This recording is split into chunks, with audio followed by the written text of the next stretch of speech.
আমি দিয়া। আমি শামীম।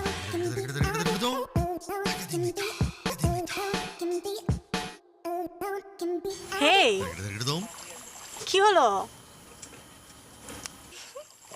না মানে মনে হচ্ছে যেন মানে 600 ওয়াটের বাতির আলো আমার মুখের সামনে, তো ভেরি বিউটিফুল। কি যে বলো না।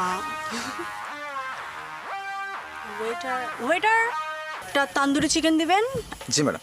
একটা হচ্ছে মিল্ক শেক দিবেন, আর একটা হচ্ছে পিৎজা ভালো হবে না, পিৎজা দিবেন, জি ম্যাম। আর লাস্টে একটা অরেঞ্জ জুস, ঠিক আছে? আচ্ছা, কত সময় লাগবে? মাত্র 15 মিনিট, আমি এখনই দিয়ে দিচ্ছি খাবারটা। ওই যে বলছিলাম না, ওই 600 ওয়াটের বাতির আলো ধ্বংস হয়ে গেছে। তোর বোকা। তারপর বলো, জায়গাটা কেমন লাগছে? জায়গাটা ভালো হয়েছে। আমার তো অনেক পছন্দের একটা জায়গা, আমি মাঝে মধ্যে আসি, পার্টি করি, অনেক মজা করি। আর